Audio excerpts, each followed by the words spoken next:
Welcome, Talent Warriors, to another episode of the Talent War podcast. I'm your host, George Randle, and today is a day you're really going to want to tune in and take notes.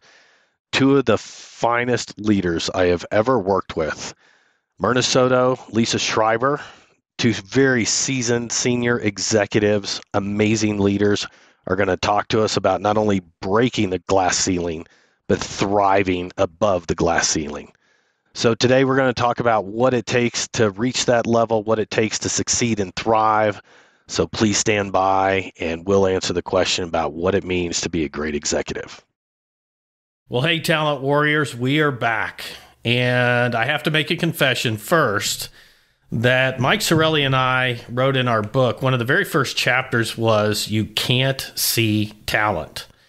Well, there are some exceptions to that rule. And the exceptions to that rule are the two people that I have the distinct privilege of having on the show today. And I will let them introduce themselves. But Myrna Soto and Lisa Schreiber. And folks, when it comes to leadership, when it comes to people that you walk in front of and you just know you want to work with, these two are it. So we are going to be talking raw and about everything and anything related to making sure that you achieve all that you can achieve regardless of your background. And so with that, let me say to both of you, man, I am humbled. Humble doesn't even begin because I know we all worked together at one point and I just was, holy shit, this is just good stuff. I can't believe my good fortune to cross paths with you. So with that, I just want to jump right in. And Myrna, thank you so much coming to us from the East Coast in Miami. And so I'll let you introduce yourself first. Well, thank you, George. I have to say that I'm the one that's humbled to be in the presence of the two of you. I have to say that the time that we all worked together was one of the finest times of my career. I just wish it would have lasted longer. But thank you. Thank you so much for asking me to join today. I know that when the request came across the transom, it was just a no-brainer. I have to do this because I love the work that you all are doing and what you have done with Talent War. It's just an incredible venture. So I'm happy to be here to contribute. So who is Myrna Soto? So Myrna Soto, I hate to say this number out loud, but I guess I have to. 30-year technology veteran. I've had the pleasure of serving in a number of C-level roles up and down the technology stack. Most significantly, the last 16 years has been dedicated to cybersecurity. I've had the pleasure of working for many incredible organizations, including American Express, MGM Resorts, Comcast Corporation, and of course, where the three of us joined forces at ForcePoint. I also am a public director. I serve on 4 publicly traded boards right now, all what I consider to be the critical infrastructure space with the exception of one. But it's been an incredible journey throughout the corporate ladder and into the boardroom. And now I'm doing a significant amount of independent advisory services and consulting alongside my public board service and private board service. Can't forget them. Incredible journey and way for folks to kind of build their portfolio and board service is in the private sector, but we can talk about that later. But I'm honored to be here. A little personal note about me. I grew up in South Florida, spent the majority of my professional career away from South Florida. We can talk about why a little later. But happy to be back in South Florida in my hometown. And fortunately, even during this horrible pandemic, we've all remained connected through these virtual platforms. So very, very thrilled to be here today. Well, I appreciate you making the time. It doesn't sound like you have much with all that you have going on. You're supposed to slow down at some point, and it seems like you're gaining speed.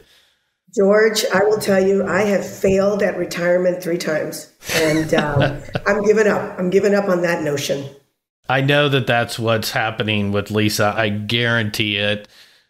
She's going to be kicking ass and taking names at 102. So, Lisa, tell us about you. Sure. Well, thanks. And it's, again, so great to see both of you. And the time that we worked together was really amazing. And Myrna, you redefined for me what a chief strategy officer was. And I use you as a role model every time I can talk to someone about we should do it this way. And then, George, what you delivered to ForcePoint, and then your book and the way that you look at talent completely groundbreaking, relevant, makes so much sense. The rest of us all need to learn it. I learned so much. And I apply those lessons today. So happy to be here. Okay, a little bit about me. Like Myrna, I've been decades into technology, and I started there and I stayed there. And I support the customer. And my passion around the customer is that I support the customer I used to be in technology. So I've held a number of C-suite roles also, and at one time the CIO of a bank on the East Coast, which really gave me the customer's view. And since then, I've been on the product side, developing that view and trying to support that customer. And I love the space. And I've worked for big companies, Bank of America, Apple, Charles Schwab, Forest Point, where we all came from. And so I've had the pleasure of being around a number of people, a number of role models, but not as many as I would have liked. And maybe we'll talk about that later. They're hard to find. Myrna, I see you like nodding. Yes, they're hard to find. A little bit about me personally. I'm from Western Pennsylvania, the Allegheny Mountains. There's nothing up there. There's nothing up there. And probably one of the best things that happened to me is that I was the oldest of three girls. And as I joke, I was my father's oldest son. And George, he was an ex-Army guy like you. So he taught me a lot of these skills that you would have learned in Northwestern Pennsylvania, which I think have kind of served me well because I've had to be self-reliant. I did not work in Pennsylvania really much in my professional career, just a small amount as an intern. The rest of it's pretty much been on the West Coast. And San Francisco, we can talk about that. So that's me. Oh, cool. The best thing to come out of Western Pennsylvania and the best thing to come out of South Florida. So I'm happy. We won't go into the Dolphins Chiefs playing, Myrna, so we should be all right. I'm going to jump right into it. It's a big pet peeve of mine, and I know it is of yours, that I hate having the adjective female in front of leader or executive. Drives me nuts. I was very fortunate to grow up in the military. I don't care who you are with, what's under your uniform. I care that you got my back, you can shoot straight. I care that you can deliver on the mission. And so coming into recruiting, and I've led large organizations, to me, I'm looking for the talent. But there's no overlooking the fact that things are different for great female leaders. Now, to me, I end up overpaying as much as I possibly can to capture them. But it's got to have been different for both of you. And so if you had to name a couple challenges, and this is going to go wherever, and Myrna will go to you so that way I know we don't overlap. Big challenges about being a female leader, because I know that people put that adjective there and they shouldn't, because I've worked with you and I've worked with you, Lisa. You're just leaders.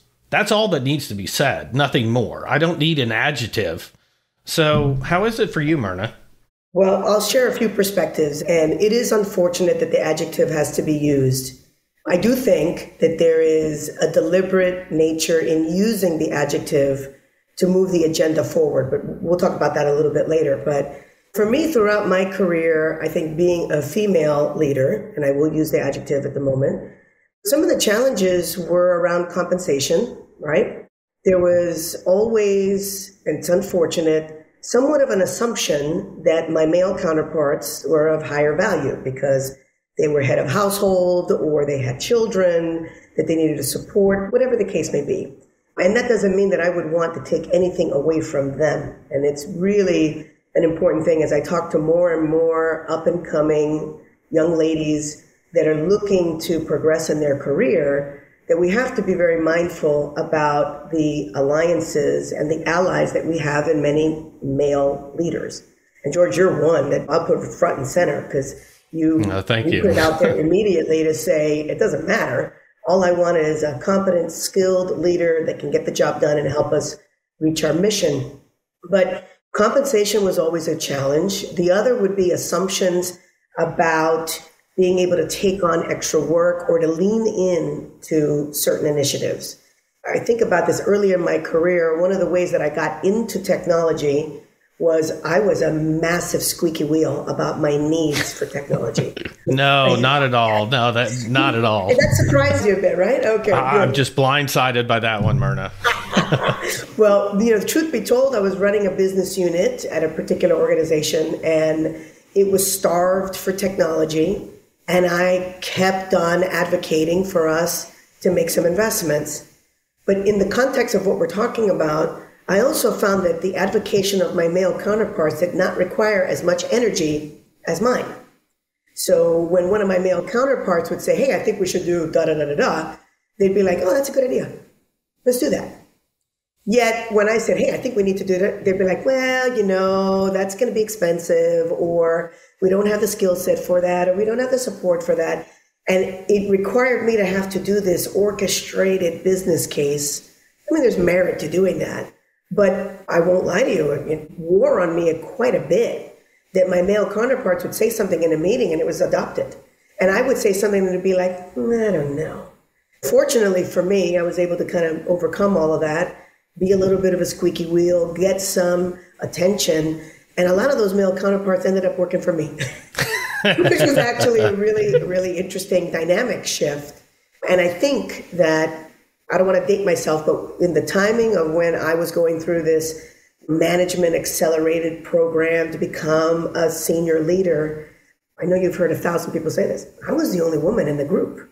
Yeah. And it took a lot for my male counterparts to adopt, George, what you've already stated. I don't care. It took a while. There was a lot of skepticism. There's a lot of like, well, God, I hate to say this, but you said no rules. There was even a couple of like, well, if she gets pregnant, she's going to be gone for a while. I was like, come on, really? Just things like that it would be amazing. And unfortunately, some of that still happens today, where I believe that decisions are made about opportunities, about assignments, and not everywhere, because I will say I have worked for some incredible organizations that have really evolved from that. But there were many times where it was like, oh, Myrna, are you sure you can take that on? Hell yeah, I could take that on, and then some. And it required you constantly overachieving. You do 100%, no, do 125, 130, so that your abilities were never, ever questioned. But I worked harder than everybody else, got paid less than everybody else, didn't know it at the time, learned it over time. And it's been one of those things that now, any opportunity that I have to advocate to make sure that doesn't happen to this generation and the ones that are coming behind us, that by far I will push and question the ethical biases. Why are you being biased around this? But just to be fair, we've come a long way, and there's been a lot of evolutionary thoughts and thought leadership from a lot of organizations, but we still have to be deliberate. Yeah, I think as far as back as I can remember, there's, breaking the glass ceiling. But when I think of you two, I think of the glass ceiling, and then I see you two up here and pulling people up over that ceiling. But Lisa, was it the same for you? Yeah, kind of. It's funny. I'm having a reaction to Myrna's comments because I feel the pain and the difficulty. And I think we've easily left $1 million on the table because we weren't paid well. Easily. I'd have to go back and compound it all. And the problem is you never know. You never know what your colleagues are paid because it's still secret and private. Now, George, leaders like you don't let that stand, but we can never trust, and I'll give you a story near the end of this, what we're getting paid. And we have to know how to stand up for that and how to advocate for it. And I often speak at the university level, helping students start to advocate for their first job and their first salary. I don't know, how many times do you really negotiate your salary? 4 or 5 times? I don't know, 7, whatever it is, right? You're never going to be very good. You don't do it enough, and you don't do it frequently enough, right? And so you have to become better at it, and it has to become a practice. And I'll often teach that in my classes, because if you aren't negotiating for the little things, you'll never negotiate for the big things, and you'll never negotiate for yourself. And probably the hardest thing is to advocate for yourself. And so to go back at Myrna and to listen to your comments is painful for me because I remember those days. They're less now because we don't put up with that crap. right? Like we can call it out, but we've done it. But I was bumping up against that glass ceiling for a long time before I broke through. That's what it felt like. And it felt like it was harder. And I don't know if I'd call it micro discrimination, like all of these little friction points that either slowed it down or made it extra hard on us that we couldn't get there like everybody else. But we didn't give up, right? It's the tenacity in our backgrounds. It's why we're where we are. Did we have to work harder? Yeah. Are we better for it? Yeah. And I'm just going to keep going, right? You are too, right, Myrna? We're just going to keep going. And we're going to try and share those lessons. But I can see a big change, especially in the company I'm in now, very focused on fairness, very focused. And in California, you're not allowed to ask someone for what the salary that they're currently making. You cannot base any decisions off of their current salary because it's probably wrong anyway. And I just hired an executive assistant, and the talent acquisition person working with me said, well, I'm going to try and, find out where she wants to go. And I go, no. Let's find out what the right job, what's the salary band for where she lives. Let's place her correctly in there. And let's offer that to her to start. Oh, yeah. I don't want to go lower. And let's see if we can get to some place that's right for her. But I'm not going to base it off what she was making before. I have no idea if that was right or wrong. Most of the time it's too low. And this is the other thing. I'll often tell women to give themselves a 10 or 15% raise if they're asked this question in other states, because you really need to take care of yourself. I'm going to let you guys in on a secret about compensation. And it applies to both of you that you don't know. And I shouldn't surprise you this way, but it was interesting. So a CEO that you guys know and love, that I worked with, we all worked with, and I love the guy. I absolutely love the guy. And so the offers were things that I have to craft. And he was giving out good numbers. He started very, very well. And he came to me and he said, do you think this is enough? And I said, I won't name him. Well, yeah, I can. He's a great guy. I said, Matt, you better come big or don't come at all. Because these two have a lot of choices. And they are additive to this organization. It's not just additive, it was so needed. And he was just kind of tilting his head. And he said, well, you got to help me close them. And I said, well, Matt, first I need to save you from yourself. That's the first thing that I had to do. And so I thought he did well, but he was one of those people that just, in my eyes, saw talent. But I have seen those things. And, Lisa, let's make sure we come back to that, because you're right. In New York, in Massachusetts, I think it's now 12 to 15 states, you can't ask about prior compensation. But women are still kind of in trouble, because what recruiters can do, you can't ask about actual compensation, but you can ask about expectations. And so women are still likely, and I know, Lisa, you and I talked about this, ask and say what that number is. And you kind of have both said that. It's just, there shouldn't be a need for you to battle. And if you don't, I know the both of you have choices, guys. You're sought after all the time. It's interesting. I just want to make one quick comment. It's interesting because there is an enormous conundrum, right? I love the fact that states have taken on and to say you can't ask about historical. That's good, because there's wage compression for women across the board. So if you ask about that, now you've created a really depressed baseline to manage that offer. Women, unfortunately, and we're changing it slowly but surely, need to really understand their value and not fear making the comment about what they believe they should be compensated at, right? And more, there's more data elements, and people kind of raise their eyebrow and say, that person was made what? Okay, well, I need to rethink about how I look at myself, right? But there's also a conundrum in the search process. I know they don't ask, but a lot of the search firms will quickly price you out of consideration. So you sit there and say, well, I know you can't ask me, but here would be my expectations for a role like this, somewhere between X and Y. And there's a immediate, ooh, yeah, that may be a little too much. So there's a little bit of an ecosystem challenge, not for all, but for some, that are continually to program people to think they need to ask for less. Drives me bananas.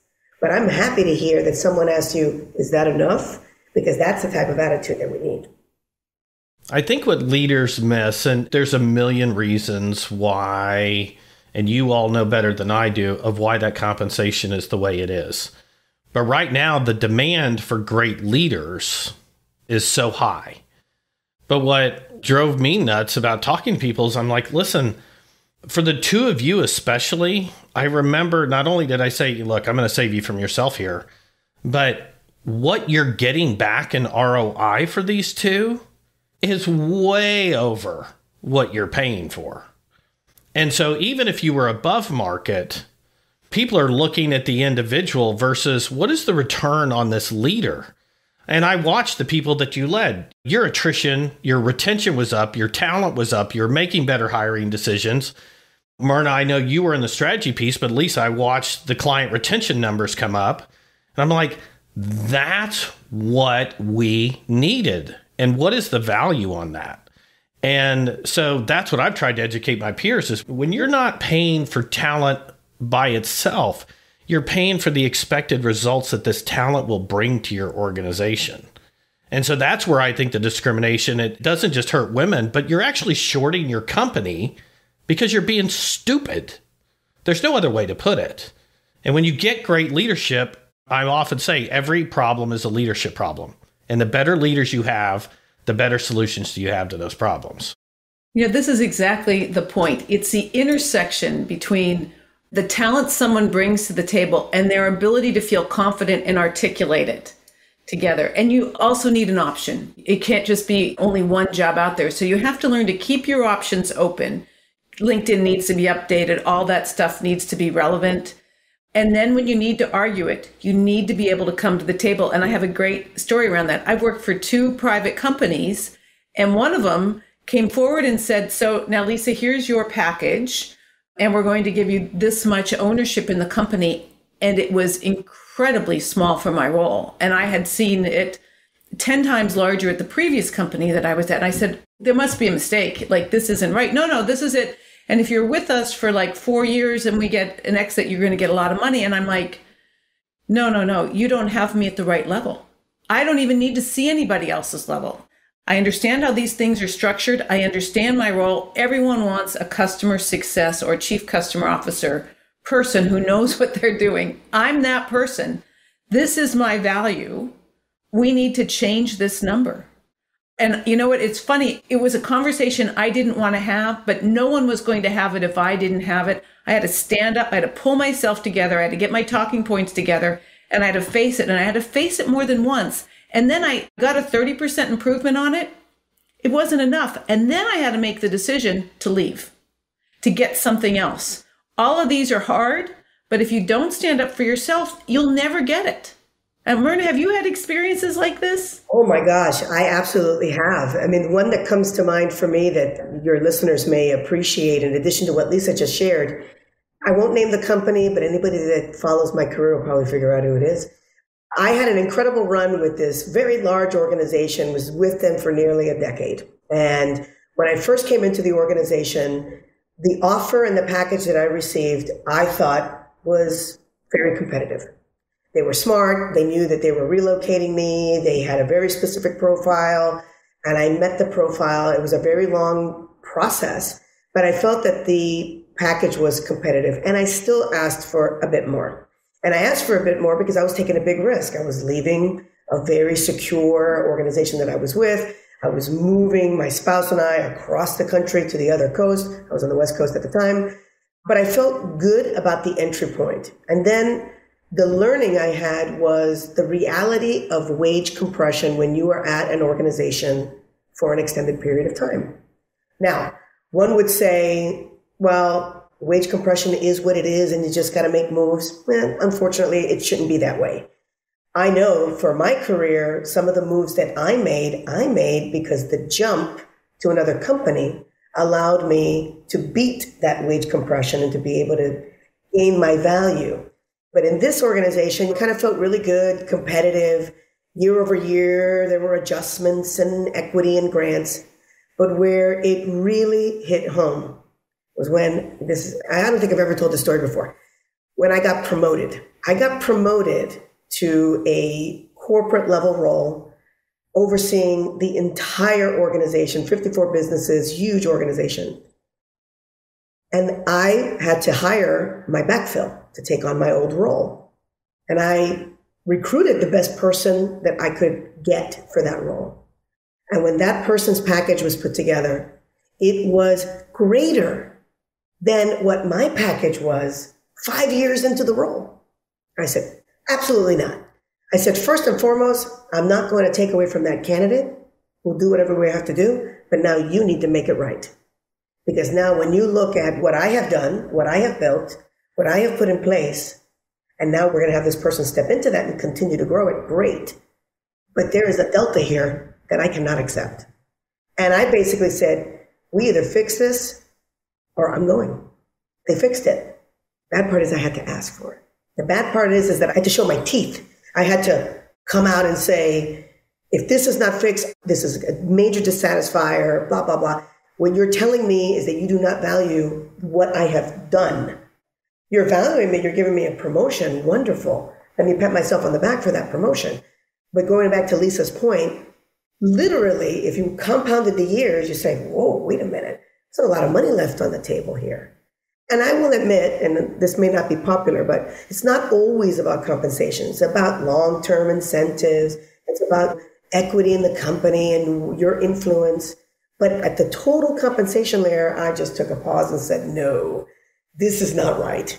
And there are more leaders that would have said the following: we can't hire that person because he's too expensive or she's too expensive. I instead said, no, let's hire that person for that package. But now you have to calibrate. Now you have to calibrate. And I think that if more people do that, drive that calibration, we'll see less people dissatisfied and suffering from compression and making jumps and hops. There's still jumps and hops for growth and progression. But I do think that that's something that leaders need to consider. Yeah, it's been really, and I see it especially firsthand in the recruiting function, is I see that compression. And we can only give 2 or 4, maybe best case scenario, 6% raise. And it hit me.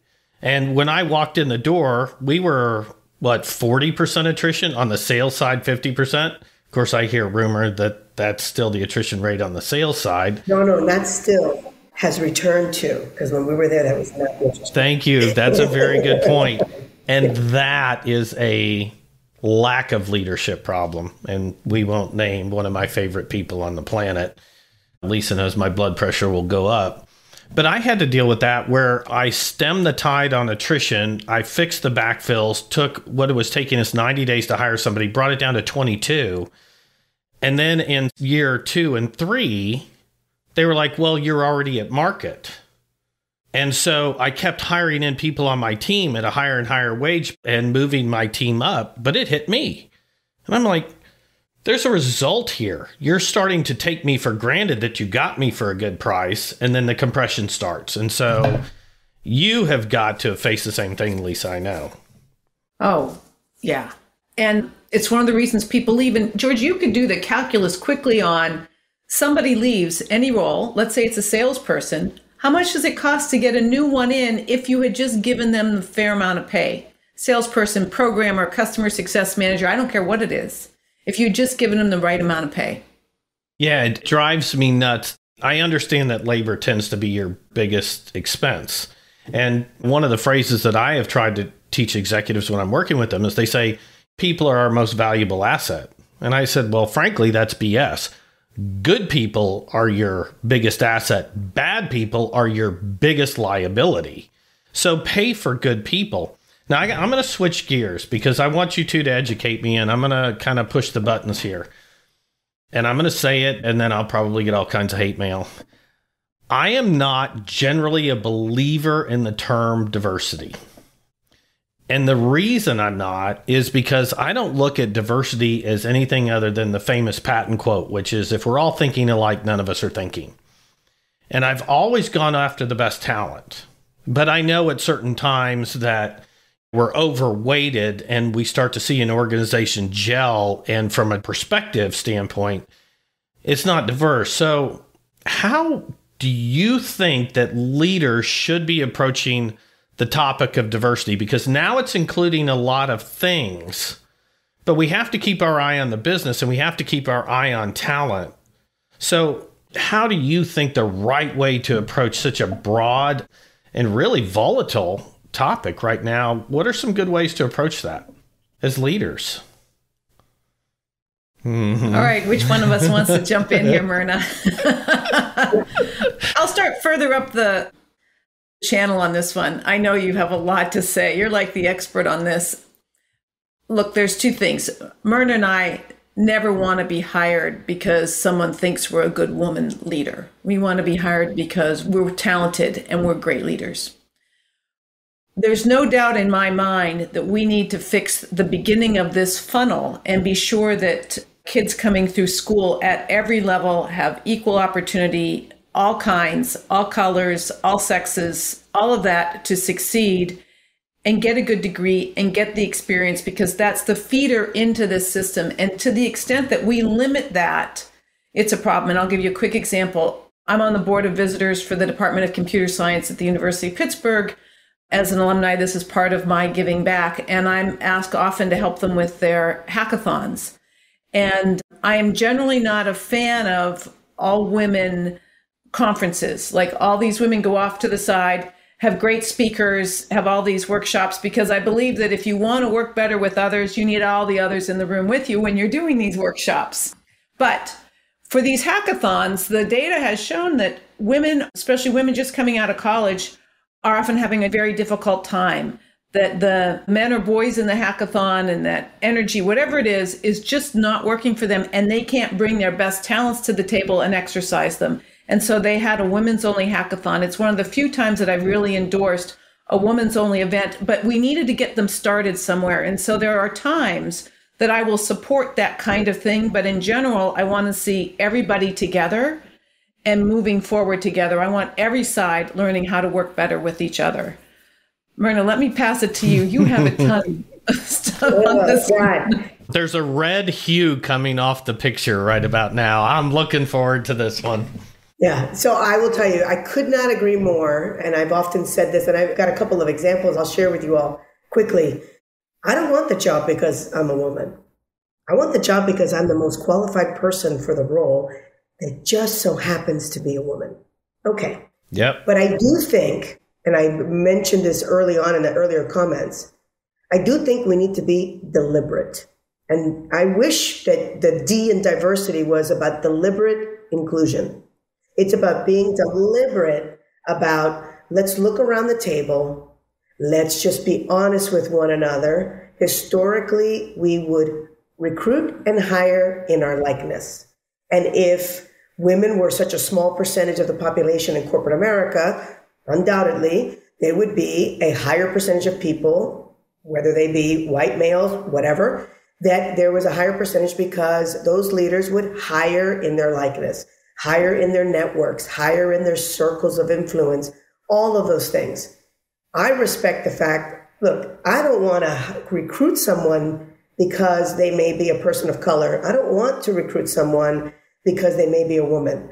But I, in my professional career, had to be deliberate with my talent management and talent acquisition teams and say, I want you to find me the most qualified individual. However, for every non-diverse individual, I want to see 10 diverse resumes.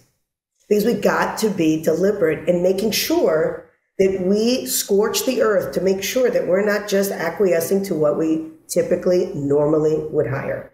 And you're right, George, diversity, that D, is representing so many different things right now. One thing that I'm going to get involved with, something that I used to do as a ERG executive sponsor at another company, I'm going back to support a population that I don't even represent. And that is a population of individuals with disabilities. Individuals with disabilities have the worst unemployment rate in a market where we're fighting for talent and labor. And there are skilled resources that just because of their disability, either A, they're not known, they don't get called upon, they don't get an interview, because that's an element of diversity. Now, I have the pleasure of serving on a number of boards where I know the impact of diversity in the boardroom. Because in the boardroom, we're setting strategy for the company, we're making really big decisions about capital investments, our customers. It's going to sound a little cliche-ish, but we need to look like our customers. We need to represent our customers in the boardroom. But I will tell you a really funny story.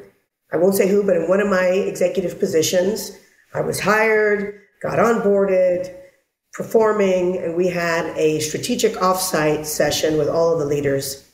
And it's not uncommon. It's at a resort. It's at a conference facility. And in between sessions, the wait staff was coming in and resetting tables and picking up dishes. And I recognized that a number of the ladies that were assisting with that were Hispanic. So I thanked them in Spanish, and I asked them how they were doing in Spanish. There was whiplash in the room. There was whiplash. They turned their necks and they said, "You speak Spanish?" I said, "Yes." They said, "Are you Hispanic?" And I'm like, "As a matter of fact, I am." And they looked at each other and said, "We had no idea."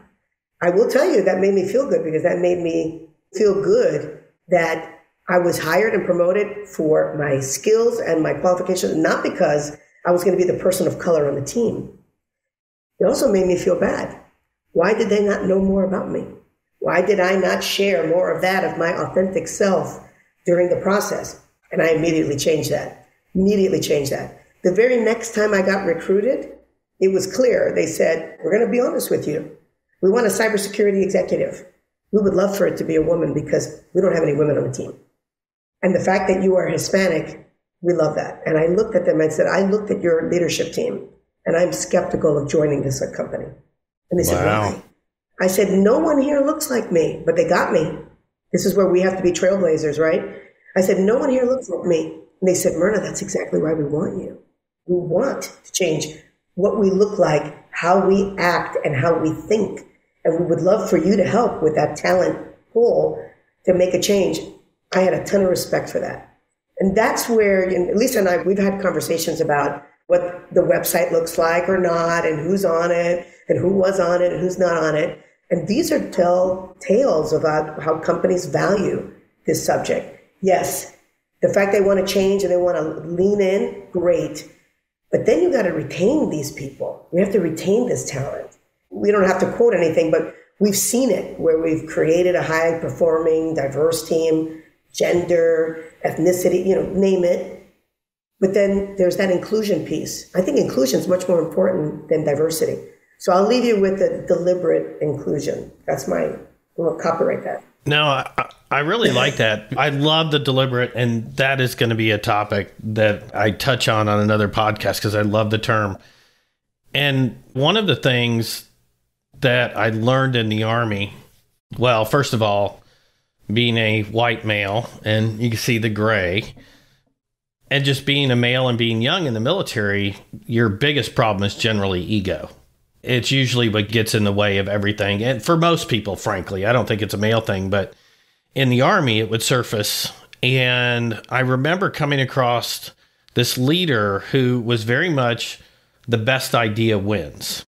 Some of the missions that we would undertake, failure is catastrophic, meaning people get hurt, people can get killed, whether that's training or whether it's on a combat deployment. And I love that best idea wins mentality. And so when I start thinking of who's around the table, the question is do I have the people around the table that are going to cover my blind spots or are going to bring a perspective to me? And I would think at the level that you're both at, that what you're bringing to the table is you can't get some of those bigger decisions wrong because you're affecting 2,000, 3,000, 4,000 employees, shareholders, that if you don't have a way of covering your blind spots and having people shoot holes or bringing that different perspective, you're going to be behind your competition in a big way. But Lisa, I know you're chomping at the bit. I can see it. No, look, I completely agree. And being deliberate. So I love the deliberate inclusion also, Myrna, but this idea of diverse teams make better decisions, so well documented, so well understood. And I've now made it part of my management approach.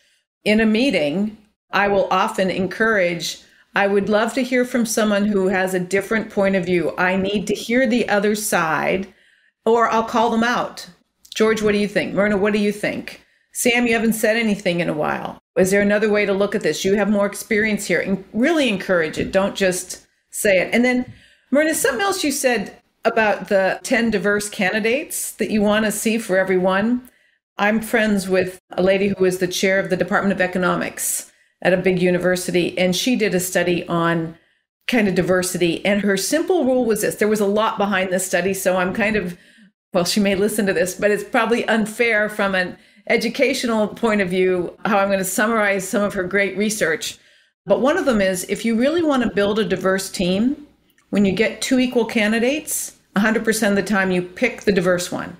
You don't try to super qualify one over the other, because that's when you get into trouble. That's when you get into stuff that's not as important. But if you're really working on that, you have two good candidates, diversity 100% of the time. And it sounds challenging at first. When I first heard it, I'm like, no, I don't think I want to leave it up to that kind of thing. No, it's exactly what you need to do, right? That's a great perspective. I mean, at the end of the day, we start with qualified, period, right? And obviously, I'm a firm supporter of this deliberate inclusion, diversity, but I also care very deeply, and this may not be popular, about how my white male counterparts are valued as well, right? Because there is certain instances where companies are leaning in to kind of meet this diversity agenda, and talent is talent. I mean, there may be a white male that's, wow, rock star. Well, let's figure out, how do we make that happen, and how do we still create a diverse team around us? And maybe we got to lever in and spend a little more or get creative with roles, because I have a lot of phenomenal white male colleagues that have been my sponsors in the past and that have been my allies in the past, that they'll call me today and they'll say, Myrna, I want to get on a board and no one is calling me. No one wants to talk to me. It's no offense, but it's like women are taking over. And I'm like, whoa, hold on a second.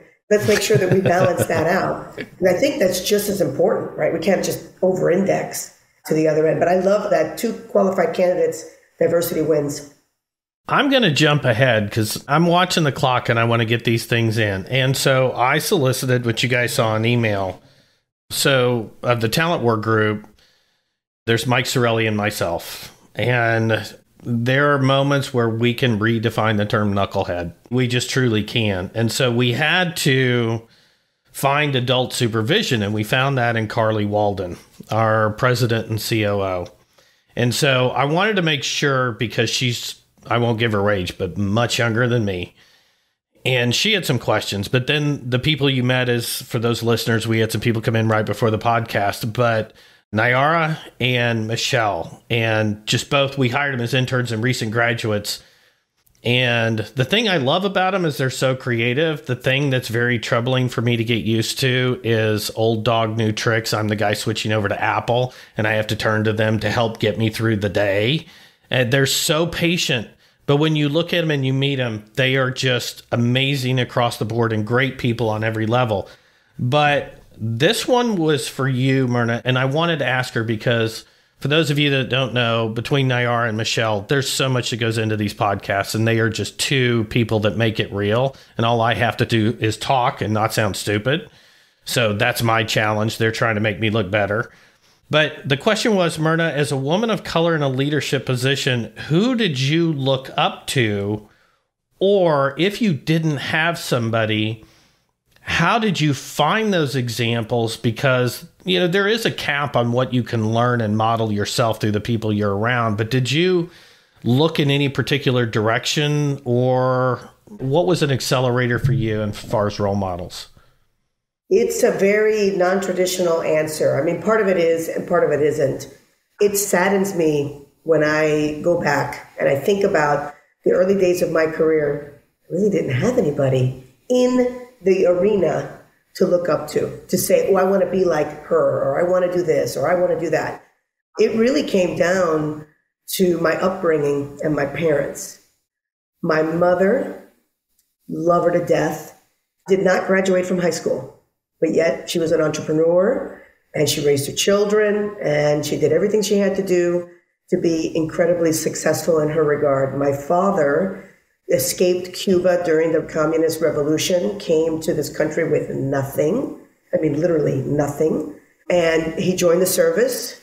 There was a program at the time for these exiles to join the service. He joined the service. He became a green card holder. I'll give a quick, he is my hero. He got into a number of the 3-letter agencies at the time that were doing intelligence missions to Cuba and things of that nature. And I looked up to both of them.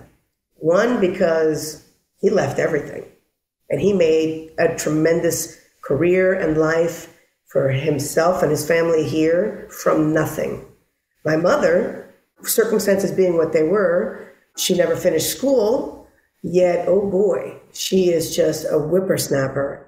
And they gave me inspiration because they both told me, we do not want you to experience what we did. Mm-hmm. We do not want you to have to go through the struggles that we did. And they said, your education is the number one thing.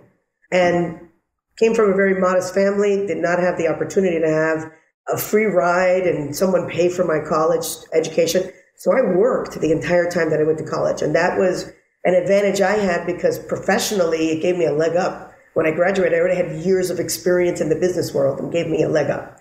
But I will tell you, the people within the corporate arenas that I looked up to were those that had similar backgrounds that made it. At the time, most of them were men. Most of them were men. But I will tell you, many of those men took me under their wing because they were fathers of daughters. And I think that that was a tremendous impact. They were men in the corporate arena, had daughters, and said, I need to leave this better than what I found it, so that when my daughter comes into the corporate arena, that she will have different opportunities. And I think that there's a huge dynamic around when individuals become parents and when men become fathers of daughters, that they sit there and they pull the plane up and they say, can't be that frat boy because my daughter is going to be in this. I need to make sure that she has the same type of opportunities that I did. And that was an incredible impact for me. So, Lisa, I'm going to give you the same question, but that probably makes me feel good. And when I feel the most proud is my daughter was just hired into a sales position. She's the first female in the team. And one of the guys was mid-60s, older, white, gray hair, slick back, stereotypical sales. And, you know, I have an 8-month-old grandson. And he asked her, because she's the first woman on this sales retreat, says, well, why don't you just stay home and take care of your kid? And my daughter whipped it out and says, because my daddy taught me to work for a living. What'd you teach? Yeah. And I was like, yes, I said something that's been remembered. It's great. I didn't do so bad. But Lisa, you're coming from Western Pennsylvania, you know, degree in engineering. I want to just a quick side note. You know, in our book, we talked about the 9 success attributes, the things that determine success. And you both show resiliency. You both show drive. But showing that early, if you're in Western Pennsylvania, what gave you the drive? What was the role model? What were the things that pushed you the way that you ended up going, Lisa? Wow. So some of it was drive, and then some of it was luck. My parents were both in education, so they both had degrees. But on my father's side, it was his generation was the first ones that went to school. My mother's side was a little different, but they were both teachers in a small town. And I just knew from an early age that I wanted to go do something else. And it caused a little friction in the family because they wanted me to go to the state teachers college and get a teaching degree. But my father and mother both gave me something. My father gave me a lot of resiliency skills. I can go out in the woods and I can be very self-sufficient. We were out there all the time. It didn't matter the weather, didn't matter the situation, didn't matter the problem. We had lots of problems, we had lots of fun, but I learned how to solve problems. And then with my mother, she was the only working role model I had. And in this small town, not many women worked. And so she worked and took care of her family. And if I look back on it, it was really hard on her. But I learned how to do it. And so that's all I started with. And when I went off to school, the piece of good luck was that I ran into my counselor. I didn't know what I wanted to do. I didn't know. I was in economics, and she's like, well, you've got to go over this computer stuff is new, Lisa. You need to take a class in it. And she was this hippie advisor, this long flowy hair, this peasant blouse, this long skirt. And she's like, oh, you've got to try this computer science stuff. And then you also have to try French. Well, French was a problem. But anyway, computer science worked really well. And it just changed the whole trajectory from my first semester. And I just kept going and I just kept following it. And I was going into places I just didn't have any background in or any knowledge of, and Myrna, you probably did this, first job at a company. I worked in New York City for a while. I had relatives in New York City, but I had no one who was working for companies here. And you just kind of have to plot your way through. And it's in some ways that experience of going through it on your own also gives you another set of skills, even if you don't have a mentor or role model, right? So you kind of have to find your inspiration or your knowledge wherever it is, even if you have to find it on your own. I want to add something because Lisa touched upon something that's super important. And as I mentor young ladies in the early stages of their career, I'm not saying it's a requirement, but those are those chance moments where these opportunities present themselves to you, and learning and growing is not always vertical, right? There's that horizontal learning and opportunity. And I'm going to be the hippie for a minute. I truly believe in karma of the universe. There's a reason why you met that counselor. There's a reason why she said that to you. There's a reason why the things that we experience throughout our career happen. And so often I find young ladies that they are risk averse. Lean into it, honey. Take the chance. Apply for that job that you don't think that you are qualified for. Apply for it. Because men will apply for jobs that they're 50% qualified for. Women will apply to jobs that they're 80% qualified for. Let's even that playing field. Because there is so much that we can learn just by taking the risk and leaning in. You get that? Can I add something? I'm sorry, George. Can I step in here? Yeah, by all means, because you are going to a question I am going to cover at the very end. But I love where you've taken it. And by the way, we have to come back because I heard a rumor, Myrna, that Lisa was this very, very competitive basketball player. Oh, yeah. I know that. So I've heard rumor about flying elbows and, knocking people out of the paint. We would call it respect. I just needed some respect when I came down with that ball. I don't need him on top of me. And my father taught me that one too. That's so funny you bring that up. But just for 1 second, if I could just run back to those points around stepping in and leaning in, I'll often run into women who are about to apply for another job and they're like, I don't know if I can do it. And you must hear it all the time. And I can see this so much in my son. He's 21 years old. He'll say, I can do everything, right? No basis in general, no basis for it, right? But all the confidence in the world. Many of the women I meet are just the opposite. And there's two things I go to there. Have you ever failed? There's no reason you can't take this on. And if you don't take on enough of a challenge, it will never interest you long enough. Very soon you'll master it and you won't be very interested in it and you won't have moved your career forward. And so this idea of taking these risks and stepping into it are so important. And last week there was a management role that I have on the team. And one of my managers said, we had a few people apply for it. I said, we had 3 or 4 other women we know in the organization that are really better qualified and they didn't apply. So we're going to knock on their door and ask them. And when they asked them, they said, well, we just didn't think we were qualified. And I'm like, it still happens. Yeah, it happens. And the risks go from lean into what you're qualified for and the impact you can have. That's one. And two, and this is not for everybody, but just certain populations, is sometimes you have to pick yourself up out of your environment and really get them comfortable in a different environment, whether it's moving to another geography, moving to a different industry. There's so many different things, but I'm with you, Lisa. I mean, I've told my mentees in the past, the minute you're comfortable, you've stopped growing. Yeah, growth only happens when you're uncomfortable. And I was fortunate in writing the book, and I worked at HP. So I got to work several times with Meg Whitman. Not enough, clearly, because I was 15 clicks down. But the CHRO who I rolled up to was Tracy Keogh. And she was the one that taught me the famous quote we've used over and over and over. Somebody said to Tracy when she walked into an executive meeting, and they said, hey, we're glad HR is at the table. And Tracy quipped right back. She said, wait a minute, we are the table. And she just set the tone for herself. But she also gave me an interesting quote about, and kind of what you were talking about, Myrna, and then being uncomfortable. She said, so many people look at the careers as a ladder, when in fact, it's actually a climbing wall. That sometimes you have to go sideways or you have to go diagonally, or maybe you've got to go down to get around this rock and go the way. And I know because, Myrna, you have a limited time and there's a couple questions I got to get in, and I want to leave you guys with final thoughts. But I sent you guys the question, so hopefully you thought about it. But if not, if you could go back to your 21, 22-year-old self, whatever the age was when you graduated college, and give yourselves advice. I mean, you guys have learned a lot. And so the second question is going to be, what advice do you give to up-and-coming executives? But I want to know, what would you tell yourself first that might have made your career even better, easier, or lessons that it would have been easier to learn or tell yourself right when you came out? Lisa, I'll let you go first this time. Sure. I wrote this down, that I'm stronger and smarter than I think.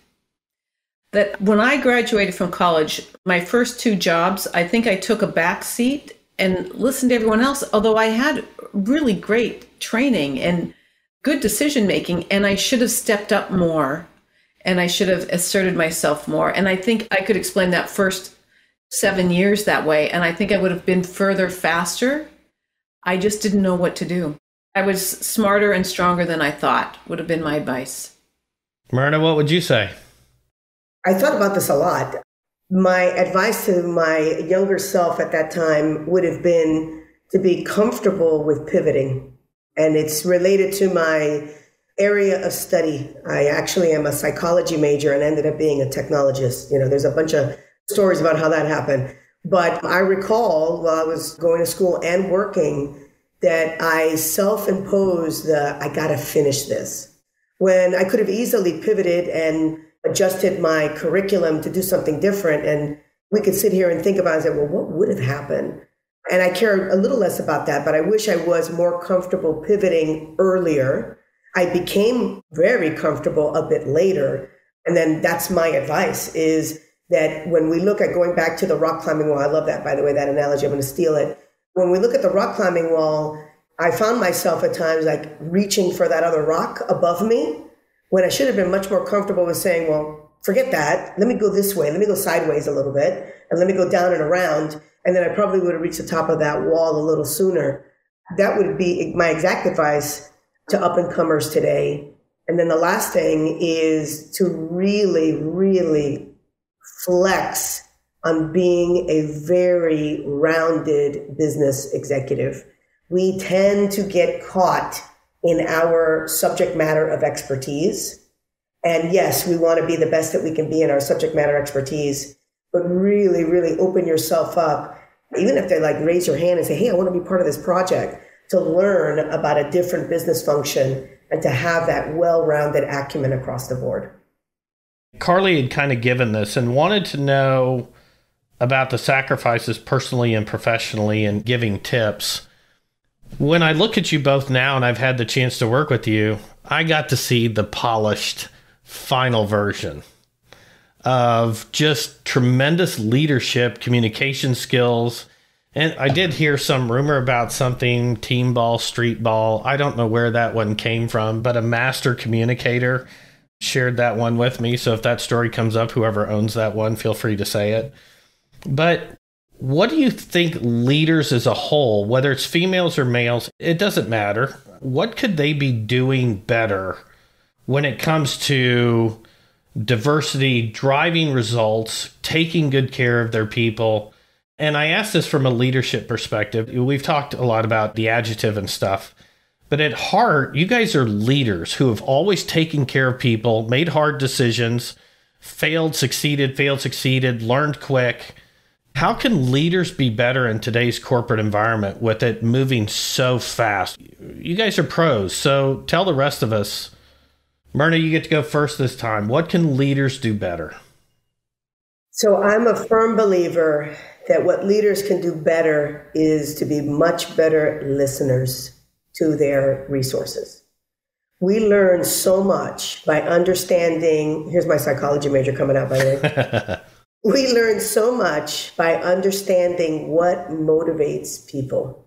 We tend to make assumptions that what motivates us as leaders will motivate our team. And it's a really poor assumption to make. But listening to more about what motivates people, where people have the opportunity. I love what Lisa does.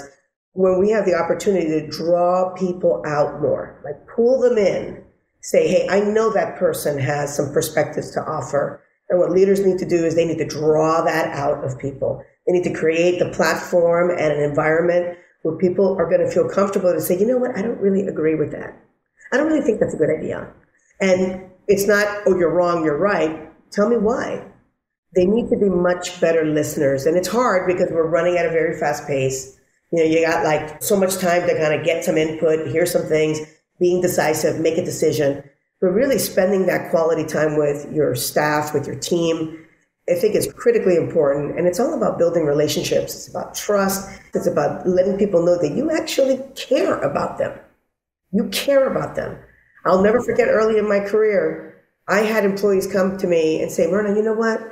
You always ask me about my family. I've never had any of these people ask me about my family. And it's so simple. It's like, how's the family? Everything okay? What's going on? But you learn about what may be pressures, stressors, whatever the case may be, so that you can lead the team differently as needed. I call it situational leadership. And I'm sure you guys are familiar with that term. It's an old term, but definitely applies even today. I have shared when I've tried to mentor junior managers, up and coming leaders, and it sounds kind of snowflake to be coming from ex-military, but it applied in the military. Leadership is leadership is leadership. The environment's what changes, the situation, the problems change. But I said, you know, to your point, Myrna, people don't care how much you know until they know how much you care. So if you're not invested in them, you can be the smartest person in the room. And we've all seen that a lot. People are smartest in the room. But unless you care about that team, your leadership will never reach the level of potential. But Lisa, what do you think leaders could be doing better? And what do you mentor and coach to make leaders be the best that they can be that ultimately drives better results? Sure. So a couple things, and Myrna, to go back on one of your ideas or one of your comments that I completely agree with and love, this idea of becoming broader and a better business person, really important. And I think the different kinds of assignments that you can pick up, and then you can apply that learning. So for example, in my career, I've been in technology, but I've run data centers, I've run engineering, I've run customer success, I've run sales. I'm able to pull those together. And now when I have to work with those teams, I've walked in their shoes. And it's a different idea around diversity. It's diversity within the business, maybe not diversity in terms of culture, but I think you need all of it to be a successful business person. And then caring about the person. Myrna, you've always had this warm touch and this strong business streak, and it works really well. And I think we need more of that. And I think we need more of that, especially now in the world, with everything that's going on. I mean, I found that so important. I interviewed for that in the role that I'm in now. I wanted a place that had some of that. And then I think the other piece I'd leave you with is this. We've talked about all of our success. I did not tell you all of the mistakes. And I'm sure Myrna had at least one. I love too. But mistakes are issues. Look, I'll give you a quick one. I was at Apple. I was running all of the data centers worldwide for them, and I had network ops, and network ops was not my strength. And at some point, my boss took it away from me. I was never more mad, never more upset.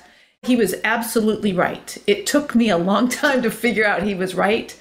I was stressing about it. I was stretching. I couldn't get there. The company wasn't being served better. Things weren't right. And I had to recover from that professionally. And when I built that resilience, I could build that resilience on other things.